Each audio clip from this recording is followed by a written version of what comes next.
한낮의 독자 여러분, 안녕하세요. 템북지기 김선입니다. 오늘은 한낮에 함께 읽기, 다시 읽기 14번째 시간이네요. 하나님 나라의 제자, 찰스 도나요 지음, 이현민, 김양숙, 김종은 옮김. 네, 저희 템북이 첫 번역서를 내서 정말 애정을 듬뿍 쏟고 있는 책인데요. 가을, 독서의 계절이죠. 저희 책 읽을만 합니다. 꼭 읽어주세요. 네, 사신 분들도 아직 다 못 읽으신 분들이 계시더라고요. 함께 읽었으면 좋겠어요. 오늘 금요일인데 이제 마음이 좀 여유롭죠? 주중에 열심히 일하셨고 내일은 토요일이고 또 주일이고 또 멋진 가을날이고요. 이 가을날을 좀 즐기셨으면 좋겠어요. 육체적으로는 환절기라서 여기저기 아프신 분들도 계시고 또 정신적으로는 각종 스트레스 받는 뉴스들 때문에 또 마음이 어려우실 텐데요. 그래도 우리의 삶은 또 계속 하루하루 진행되어 가니까 평안한 가운데 좀 객관적으로 바라볼 수 있는 그런 마음을 좀 되찾아야겠어요. 독서가 바로 또 그런 것들을 영위하게 해주잖아요. 자, 제가 오늘 가져온 글은요. 좋은 교사라는 월간지의 9월호입니다. 네, 좋은 교사 월간지는요. 좋은 교사 운동에서 매월 발행하는 월간지인데요. 좋은 교사 운동은 뭐라고 설명할까요? 전국에 흩어져 있는 기독교사 단체들의 연합체예요. 네, 우리 연합체, 노회 총회 갑자기 떠오르는데 아니요, 우리는 모르겠어요. 그래도 인간이 세운 단체니까 늘 초심을 잃지 않도록 노력을 해야겠지만, 네, 아직까지는 좋은 단체인 것 같습니다. 저도 아직 회원이거든요. 네, 끝까지 회원일 수 있는 좋은 단체이길 늘 기도합니다. 네, 좋은 교사 운동에서 발행하는 월간 잡지 좋은 교사 9월호에 실린 여는 글인데요. 오늘 읽어드릴 이 글은 쓰신 분의 허락을 받지 않고 그냥 가져왔지만 허락하실 것 같아요. 네, 좋아하실 것 같아요. 누군가에게 그늘이 되어주자. 9월을 열며 쓰신 글인데요. 9월을 닫으며 저는 읽습니다. 좋은 교사 운동 교육실천위원장이신 박승호 선생님의 글입니다. 겨자씨 비유에 꽂혔다. 파면 팔수록 기존에 알았던 그 비유가 아니다. 작은 씨앗이 결국 큰 나무가 된다는 비유라고만 알고 있었다. 즉 작고 보잘것없지만 참고 인내하여 싹을 틔우면 하나님 나라에서 성공한 믿음의 사람이 될 것이라는 정도로만 이해했었다. 하지만 여름 수련회에서 한 목사님의 말씀을 통해 완전 깨졌다. 내가 알던 말씀이 아니었다. 겨자씨는 나무가 아니라 1년생 들풀이다. 갈릴리 호숫가에 많이 자라는 잡초다. 아무리 자라도 2m 이상 자라기 힘든 들풀인 것이다. 이스라엘 성지 순례객들이 가장 보고 싶어하는 것 중 하나가 겨자나무라고 한다. 막상 보고 나면 다들 자신들이 상상한 아름드리 나무가 아니라는 것에 실망하곤 한다. 누가복음 19장 10절에 보면 마치 사람이 자기 채소밭에 갖다 심은 겨자씨 한 알 같으니 라는 말씀이 나온다. 여기서 채소밭은 영어 성경에서 garden으로 표현된다. 잡초를 정원에 심는 사람은 없을 것이다. 성경에 겨자씨와 비교되는 나무는 백향목이다. 성전을 건축하는 데 쓰인 40m까지 자라는 레바논 백향목을 자신의 정원에 심고자 하는 것이 어쩌면 당연해 보인다. 하지만 예수님은 크고 흠모할 만한 백향목이 아니라 겨자씨를 정원에 심으셨다. 왜 겨자씨를 심으셨을까? 좋은 실과나무나 백향목이 아니라 아무도 정원에 두고 싶어 하지 않을 겨자씨를 말이다. 여기에서 한 발짝 더 나아가서 이런 들풀에 불과한 겨자나무 그늘에 공중에 새가 깃든다고 말씀하셨다. 이게 가능한 걸까? 도대체 무엇을 말씀하기 원하시는 걸까? 당시 이스라엘 백성들은 로마의 압제로 고통받고 있었다. 그래서 그들은 로마보다 강력한 힘을 가진 하나님 나라를 고대하고 있었다. 하지만 예수님은 하나님 나라를 겨자씨에 비유했다. 백향목같이 크고 멋있는 자를 들어 하나님 나라를 완성하고자 하지 않으셨다. 대신 하나님 나라의 정원에 들풀과 같은 겨자씨를 심으셨다. 그 겨자씨보다 작은 자들을 들어 하나님 나라를 완성하고자 하셨다. 들풀과 같은 자들을 통해 그늘을 만들고자 하셨다. 백향목은 큰 그늘을 만들어 바리새인이나 지도자들과 같은 기득권자들의 그늘이 되어줄 수는 있을 것이다. 하지만 고아와 과부, 창녀의 자리는 없을 것이다. 반면 겨자씨는 작고 소외된 자들에게 그늘이 되어줄 수 있다. 예수님도 그런 자들의 그늘이 되어주셨다. 기꺼이 작은 새가 깃들 만한 그런 그늘이 되어주셨다. 우리는 여름방학을 마치고 다시 분주한 일상으로 복귀했다. 교단에서 하나님 나라를 만들기 위한 고군분투가 다시 시작된 것이다. 이런 삶의 자리에 백향목이 아닌 겨자씨 같은 우리를 심어주셨다. 대단한 실력을 가진 교사가 아닌 들풀과 같은 우리를 교사로 불러주셨다. 왜 우리를 학교 현장으로 다시 불러주셨을까? 치열한 경쟁 속에서 성공을 향해 달려갈 것을 강요받고 있는 우리 아이들을 보게 된다. 뒤처진 아이들은 놓아버리고 앞서가는 아이들만 붙잡고 가는 죽어가는 교육을 보게 된다. 그 속에서 신음하고 있는 아이들의 눈물을 말이다. 학교 폭력, 교실 붕괴와 같은 어려움에 처해 있는 교사와 학생의 눈물을 보게 된다. 예수님은 우리에게 이런 교사에게, 이런 학생에게 들풀이 만들어내는 작은 그늘이 되어주라고 말씀하신다. 큰 독수리가 아니더라도 작은 새 한 마리가 쉬어갈 수 있는 작은 그늘이 되어주라고 말씀하신다. 학교에서 만나는 한 아이와 동료 교사에게 작은 그늘이 되어주라고. 많은 사람이 쉬어갈 수 있는 백향목이 아니더라도 단 한 사람의 고통받는 아이가 쉬어갈 수 있는 그늘이 되어준다면 우리는 하나님 나라에서 결코 작은 자가 아닐 것이다. 이 학기 누군가에게 그늘이 되어주자. 네, 좋은 교사 이런 잡지입니다. 자, 꼭 우리의 현장이 학교나 교실이 아니더라도요, 어느 곳에나 적용될 수 있는 말인 것 같아요. 어느 직장에 있든 어떤 현장에 있든 우리 크리스천들은 또 하나님 나라를 세워가면서 다른 이웃들이 쉬어갈 수 있는, 힘들고 어렵고 소외된 이웃이 쉬어갈 수 있는 작은 그늘을 만드는 겨자씨 나무가 되어야겠습니다. 박승호 선생님 너무나 좋은 글, 귀한 글 감사합니다. 저에게도 적용해 볼 거리를 찾아볼게요. 네, 오늘 이렇게 좋은 글을 읽어드렸고요. 자, 오늘 우리가 할 일은 하나님 나라의 제자 14번째 함께 읽기 시간입니다.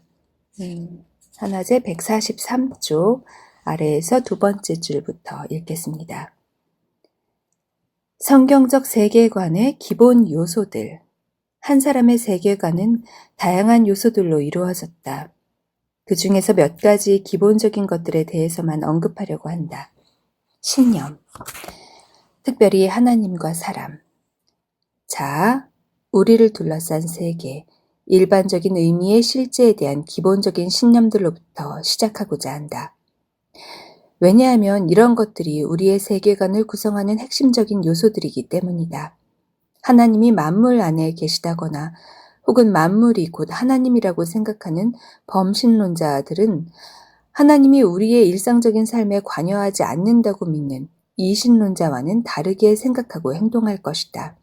또한 하나님은 없다고 하는 무신론자의 주장이 그의 세계관을 형성하듯이 하나님은 인격적 존재이시며 우리는 그분과 관계를 맺을 수 있다고 믿는 그리스도인의 신앙이 우리의 세계관을 형성할 것이다. 하나님에 대한 우리의 견해는 태어난 곳, 자라난 가정, 우리를 둘러싼 문화, 깊은 고민을 통해 이루어진 선택을 포함한 수많은 요인들에 의해 영향을 받는다. 하나님에 대해서 무엇을 믿든지 그것이 옳든지 그르든지 간에 그것은 실제에 대한 관점에 영향을 줄 것이다. 이와 유사하게 작고 오래된 것보다 크고 새로운 것이 더 좋다고 믿고 인간은 무한한 능력을 가지고 있다고 믿으며 우주는 시간과 우연의 산물이라고 믿는다면 이러한 요소들은 우리의 세계관에 뒤섞일 것이고 우리는 그것에 의거해서 인생을 이해하고 행동할 것이다. 세계관을 구성하는 또 다른 요소는 가치체계, 삶, 교육, 건강과 같이 우리가 중요하게 생각하는 것들이다. 우리가 바라는 것들과 사랑하는 것들도 세계관을 형성하는 역할을 한다. 가족은 세계관을 발달시키는 주된 구성 요소이다. 우리는 가르침뿐만 아니라 본보기를 통해서도 배운다. 부모들은 주변 세계를 바라보는 방식에 있어서 중요한 역할을 한다. 세대 간의 차이 때문에 몇몇 사람들에게는 놀라운 일이겠지만 자녀의 인생에 가장 큰 영향을 미치는 사람은 부모라는 사실을 보여주는 일련의 연구들이 계속 진행되고 있다. 내 친구 중 한 명은 나에게 자신의 이야기를 들려주었다. 그녀는 은혜의 교리가 신앙의 기초가 될 것으로 믿으며 자녀들에게 수년에 걸쳐 그 교리를 가르쳤다.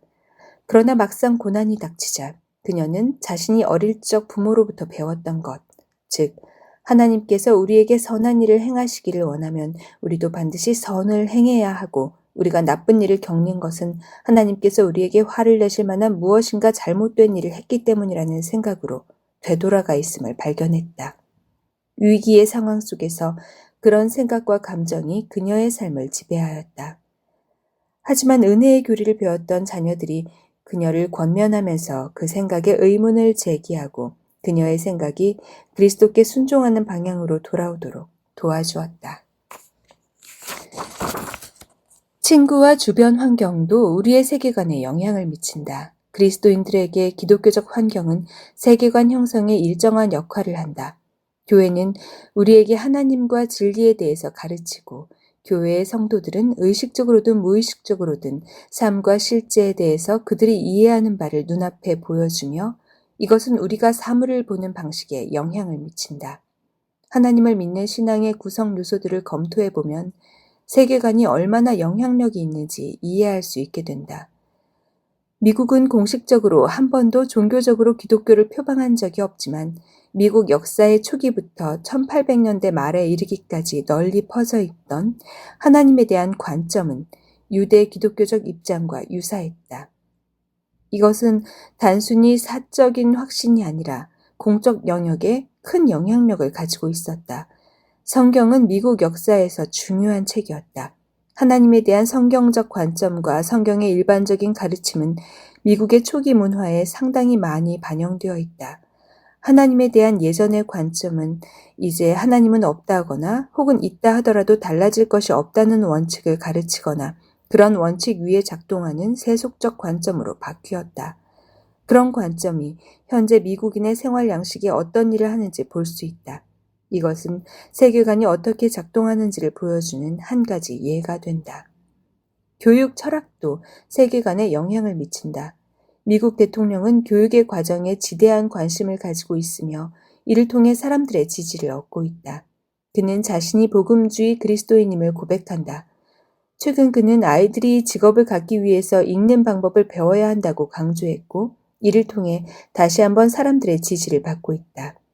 하지만 미국 초기 역사 문서인 메이플라워 서약을 떠올려 보면 그 문서는 교육에서 특별히 읽기 능력에 대한 근본적인 사상을 담고 있다. 대통령이 강조한 바와는 대조적으로 이 서약은 아이들이 하나님의 말씀을 읽고 이해하기 위하여 읽는 방법을 배워야 한다고 명시하고 있다.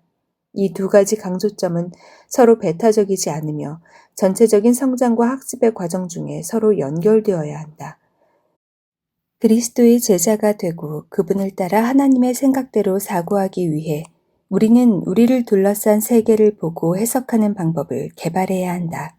이 방법은 창조 세계에 대한 하나님의 지식과 일치해야 한다. 만약 그분을 따라 하나님의 생각을 사고하는 능력이 성장해 가지 않는다면 우리는 그리스도 안에서 성장하고 있지 않은 것이다. 이는 너무도 많은 그리스도인들에게서 나타나는 사실이다. 그리스도인이 된 이후에도 우리의 세계관은 그리스도인이 되기 전의 세계관과 기본적으로 다르지 않다. 그리스도인으로서 우리는 삶과 증언을 통해 다른 이들에게 도전하는 방법을 알아야 한다. 이 과정에서 우리는 성경에 기록된 하나님의 말씀으로 세계관을 지속적으로 점검해야 한다. 만일 우리의 세계관 중 어느 한 부분이나 실제를 바라보고 해석하는 방식이 성경에서 하나님께서 말씀하신 것과 다르면 우리는 반드시 모든 생각을 사로잡아 그리스도에게 복종시켜야 한다. 이것은 우리의 마음이 하나님의 계시와 상호 관련을 맺기 위하여 새롭게 하고 변화시켜 나가는 영적 성장 과정의 일부이다.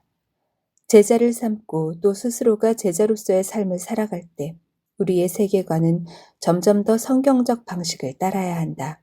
왜냐하면 성경이 진실로 하나님에 관한 것이라면 하나님으로부터 시작해야 하고 또 사물을 볼 때 그분께서 우리에게 원하시는 방식으로 보고 이해할 수 있어야 하기 때문이다.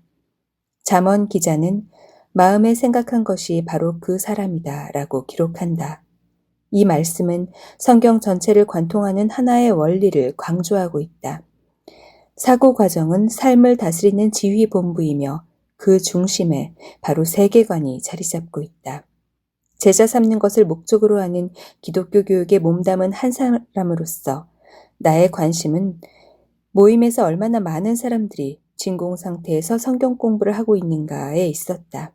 그들은 말씀을 공부하고 말씀을 통해 받은 은혜에 대해 자주 간증하지만 그들이 생각하고 느끼며 행동하는 방식에 있어서는 두드러진 변화가 없음을 인정한다. 보통 그런 변화의 고백은 시간이 한참 지난 후 보다 포괄적인 이해에 이르게 된 다음에 가서야 듣게 되는 경우가 많다. 내 인생에서 배웠던 것, 심지어 가르쳤던 것들이 어떤 특정한 시기에 언제나 모두 조화롭게 맞아들어가지는 않았다. 그러나 그 후에 어느 순간 불현듯 새롭고 신선한 관점으로 그것들이 이해되었던 적이 있었다. 이것이 바로 세계관이 결코 완성되거나 종결되지 않는 이유이다. 성화와 마찬가지로 우리의 세계관을 포함한 변혁적 배움은 계속 진행 중인 과정인 것이다. 세계관은 왜 중요한가? 아더 홈즈는 세계관을 가지고 있다는 사실을 자각하는 것이 왜 중요한지 다음에 4가지 이유를 들어 설명하고 있다. 첫째, 우리는 사물들이 어떻게 전체적으로 조화롭게 맞아 들어가는지 보고 사유와 삶을 통일시키려는 타고난 본래적인 욕구가 있다. 우리는 설명되지 않는 부분들로 인해 좌절하고 불편해한다. 세계관은 우리가 가진 가치와 감정, 이념을 통합하고 조직하며 연합할 수 있도록 돕는다. 월터스는 특별한 패턴과 일관성을 무엇보다도 중요한 세계관의 특징으로 본다. 그는 심지어 우리의 비일관성에도 패턴이 있다고 주장한다. 우리에게 필요한 것은 계속 변하는 세계관이 아니라 일관되고 지속적인 세계관이다. 모순과 불일치로 점철된 삶은 인간성을 해친다. 실존주의자들의 절망과 포스트 모던주의자들에게 있어 막다른 길은 이로부터 비롯된다. 포스트 모던주의자들은 모든 것이 이치에 맞을 필요도 없고 우리가 모든 것을 이해할 필요도 없다고 그들 스스로와 우리를 설득하려고 하지만 하나님께서는 우리를 알고 이해하며 무엇이, 왜, 어떻게 라는 질문을 묻는 욕구를 갖도록 만드셨다. 이것이 바로 자의식적인 세계관이 우리에게 그토록 중요한 이유이다. 그러나 우리가 물어야 할 보다 더 기본적인 질문은 왜 세계관이 중요한가? 만일 우리 모두가 세계관을 가지고 있고 각자의 관점이 서로 다르다면 내 세계관이 일관되고 지속적이라는 사실을 어떻게 확신할 수 있는가? 내가 보고 있는 사물이 내가 보고 있다고 생각하는 그것이라는 사실을 어떻게 확신할 수 있는가? 이것이 바로 모든 생각을 사로잡아 그리스도에게 복종하게 하는 도전이 그토록 중요한 지점이다. 둘째, 홈즈에 따르면 우리는 또한 선한 삶을 정의하고 인생의 희망과 의미를 발견하기 위해 세계관을 필요로 한다. 여러 자료들을 통해 보고된 최근의 경향은 인간이 가지는 최고의 욕구는 삶이 의미와 목적을 가지고 있다는 것을 믿고 아는 것이라는 점을 지적한다. 의미와 목적이 없으면 우리는 아마도 20세기 초 실존주의자들이 도달했던 자리, 자살을 심각하게 고민하거나 자살에 저항하라고 학생들에게 경고하는 그 자리에 동일하게 서게 될지 모른다. 하나님은 이러한 욕구들을 가지도록 우리를 만드셨다. 우리는 어려운 시기를 살고 있으며 우리가 살아남는 데 있어 핵심이 되는 것 중 하나는 하나님께서 그의 자녀들에게 약속하신 앞으로 더 좋은 것이 오리라는 소망이다. 세계관은 우리에게 일어나는 모든 일의 의미를 발견할 수 있도록 도와준다. 선교학자이자 인류학자인 폴 히버트는 우리의 세계관은 감정적 강화와 함께 우리의 근본적인 신념을 든든히 받쳐주기 때문에 그 신념은 쉽게 무너지지 않는다라고 썼다. 셋째, 홈즈는 우리의 생각을 인도하기 위해 세계관을 필요로 한다고 말한다. 생각은 단순히 아무렇게나 닥치는 대로 무작위적인 것일 수 없다. 세계관은 생각이 제대로 된 경로를 벗어나지 않게 함으로써 우리가 사물을 왜 그렇게 보는지 이해할 수 있도록 돕는다. 구약에 나오는 욥을 생각해보자. 그를 둘러싼 세상이 엉망진창이 되고 가족은 죽음을 당하였으며 재산이 모두 사라져 버렸을 때에도 욥은 하나님께서는 만물을 주권적으로 통치하시는 분이시고 자신은 그분을 신뢰할 것이라는 관점을 가지고 있었다. 비록 자신에게 왜 그런 일들이 일어났는지 이해할 수 없었지만 하나님의 생각을 사고하도록 되어 있었기 때문에 하나님께서 이미 그런 일이 일어날 것을 아셨다는 것을 알았다. 그가 처한 상황에 대해서 욥이 취한 접근 방식과 그의 아내나 그의 친구들이 접근한 방식을 대조해보라. 그들의 세계관은 달랐다. 욥은 하나님과 실제에 대해 올바른 관점을 가지고 있었지만 그들은 그렇지 않았다. 또한 전도서를 생각해보자. 전도서는 해 아래에 사는 사람과 해 위에 사는 사람이 가진 삶과 실제에 관하여 확연히 다른 두 관점을 보여준다. 한 사람은 삶에 관하여 세상적인 관점을 가지고 있었고 다른 사람은 하늘의 관점을 가지고 있었다. 이러한 관점들은 그들이 사물들을 인식하고 해석하는 방식에 영향을 주었다. 첫 번째 사람은 주기와 양식이 결코 변하지 않는 닫힌 우주에 산다고 믿었던 반면 두 번째 사람은 하나님께서 어떤 양식을 만들어 주셨지만 그분의 뜻에 따라 그 양식에 개입하거나 바꿀 수 있다고 믿었다. 넷째, 더 나아가 홈즈는 세계관이 우리의 행동을 인도하는 데 도움을 준다고 말한다. 어떤 이는 생각을 심으면 행동을 거둔다라고 말한 바 있다. 마음에 생각한 것이 바로 그 사람이다. 예수님께서도 마태복음 12장 34절에서 마음에 가득한 것을 입으로 말함이라고 말씀하신다. 우리는 행동이 세계관에 의해 영향을 받는다는 사실을 알고 있다. 왜냐하면 우리가 하는 행동은 우리의 생각을 드러내고 우리의 생각은 우리가 가진 세계관에 의해 결정되기 때문이다. 이 장을 시작할 때 세웠던 전제를 기억하는가? 그리스도께로 회심하였지만 세계관이 회심하지 않은 채로 남아있는 것은 가능하다. 거듭남과 회심이 우리 마음에서 성경적인 세계관을 위한 성향에 시동을 걸 수는 있지만 세계관은 반드시 자기 스스로 그것을 의식하는 상태에서 발전되어야 한다. 월터스가 개혁주의적 세계관을 그리스도인이 오늘날의 사회적, 개인적, 문화적 문제들을 다룰 때 견지해야 할 기본적인 방향과 태도라고 설명했을 때 그는 방향을 제대로 잡았다. 또한 여기서 개혁주의적이라는 말은 성화를 의미하고 우리가 배움과 삶의 과정에서 변혁될 때 말씀에 따라 개혁된다고 강조한 것은 관역을 정확하게 겨냥한 것이다.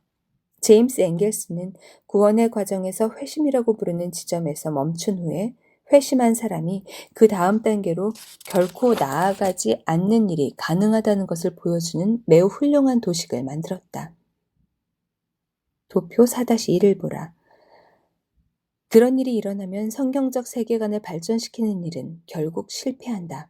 아래 도표는 개혁주의 신학에서 말하는 구원의 서정과 유사한 면이 있다. 하나님에 대한 이해를 발전시키는 과정은 -8로 표시된 단계에서 시작하여 중생과 회심이 일어나는 -1단계로 나아간다.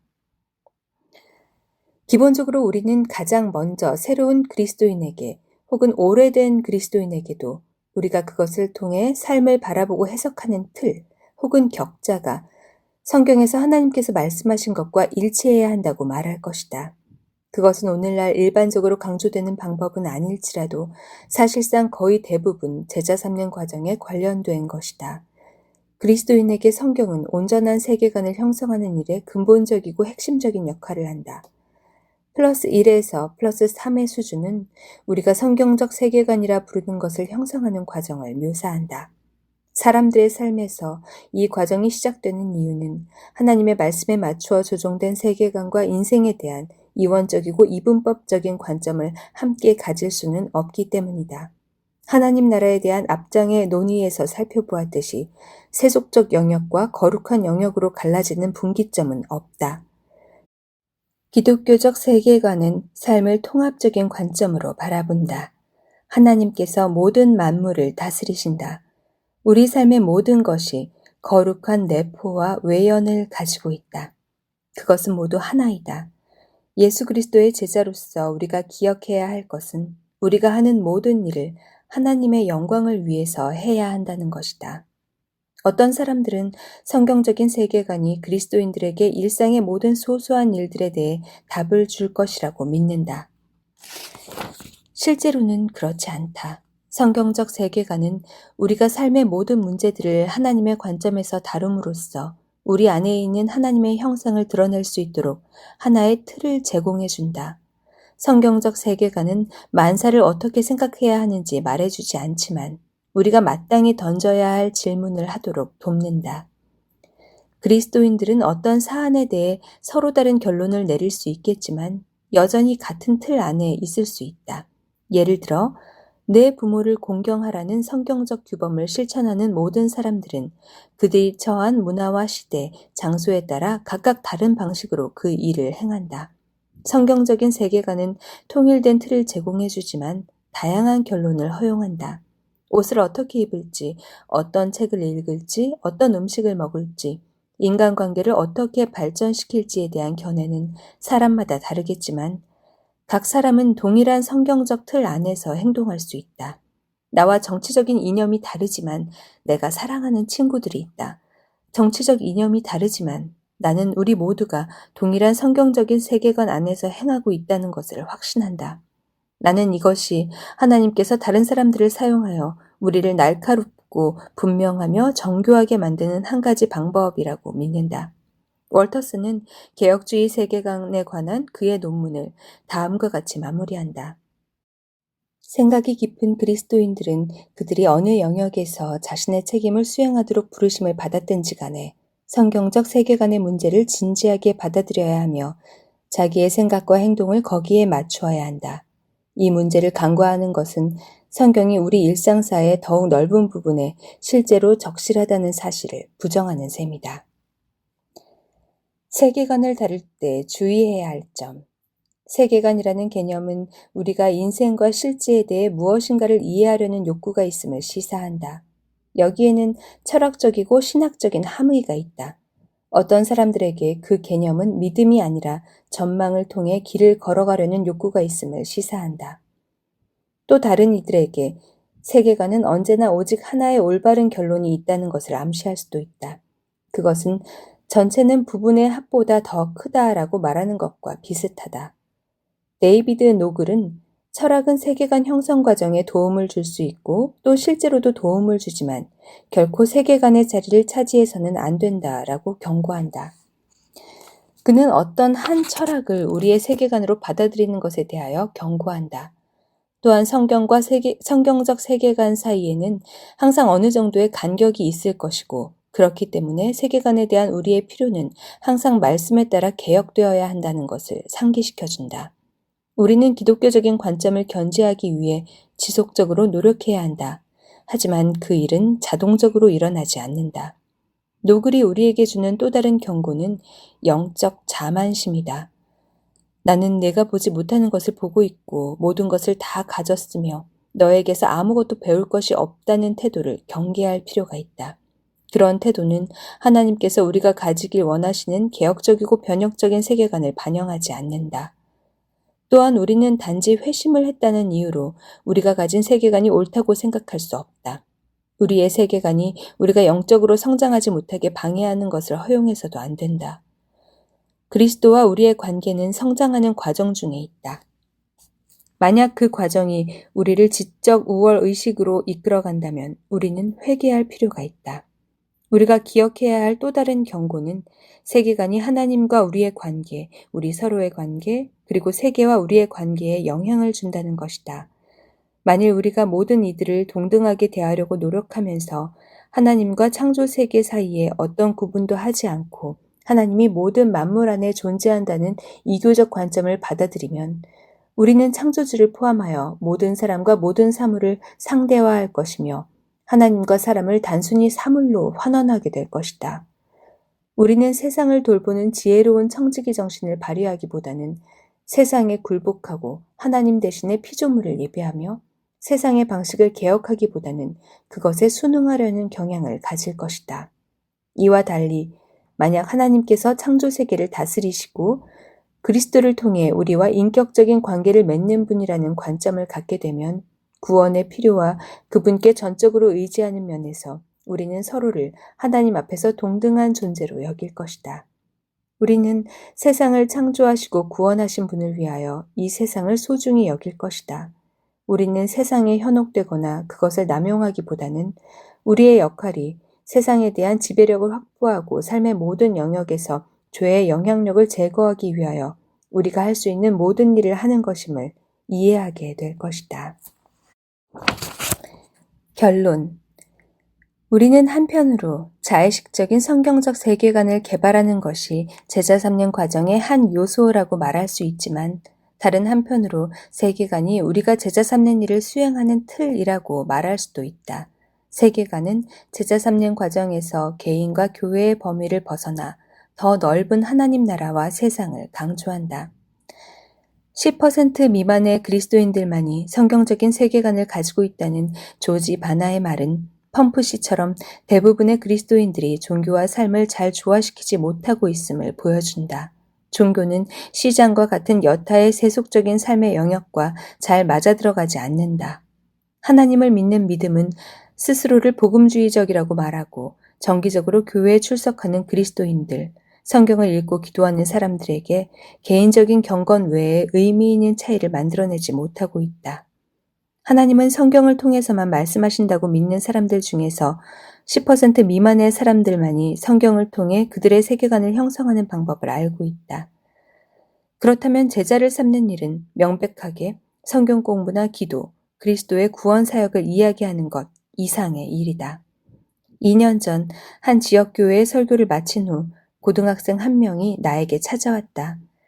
그가 세계관의 성장을 위해 시간을 내줄 수 있는지 물었을 때 나는 기뻤다. 그는 하나님께서 자신에게 뜻하시는 대로 생각하고 살아가기를 원했지만 세상의 풍조에 휩쓸리는 경향에 대해서 절실하게 자각하고 있었다. 우리는 그 이후로 6개월에서 9개월에 걸쳐 세계관을 형성해가는 일을 하면서 아주 좋은 시간을 보냈다. 우리가 가진 세계관을 제대로 이해하지 못한다면 세상에 개입하거나 세상에서 어떤 실제적인 차이도 만들어내지 못한다. 왜냐하면 그리스도인으로서 우리의 과업의 일부는 자신의 개인적 성장과 발전을 넘어서 인생과 실제에 대해서 올바른 질문과 대답을 함으로써 우리가 증거하는 사람들에게 생각하도록 도전하는 것이기 때문이다. 올바른 질문을 제기하고 올바른 답으로 일하며 그 과정을 계속해 나가는 것이 곧 세계관을 발전시켜 나가는 일이다. 우리는 기독교적 관점으로 성경적 세계관을 더 잘 가르치고 그 세계관을 살아내어야 한다. 따라서 세계관을 제자 삼는 과정의 일부로 생각하든지 혹은 제자 삼는 일을 위한 틀로 여기든지 간에 세계관은 반드시 드러나야 한다. 그렇지 않으면 우리는 삶의 모든 영역에서 하나님의 일들을 사랑하고 그분의 목적을 위해 삶을 드리는 제자를 만들어낼 수 없다. 네, 이렇게 해서 4장 다 읽었네요. 다음 시간에는 15번째 하나제 함께 읽기 시간에는 167쪽 5장부터 읽겠습니다. 네. 오늘은 좀 긴 시간 읽었어요. 네, 가을은 독서의 계절. 네, 좀 장시간이지만 그래도 책을 더 많이씩 읽겠습니다. 오늘은 어떤 인사로 마무리할까요? 아무리 세속적인 세습을 하는 교회와 총회와 있지만, 그래도 대부분의 다수의 더 좋은 목사님들과 교회들은 아직도 많을 거라고 믿습니다. 우리 멀쩡하신 목사님들까지 같이 힘 빠지면 안 될 것 같아요. 네, 오늘 마지막 인사는 목사님 힘내세요로 할게요. 목사님 힘내세요.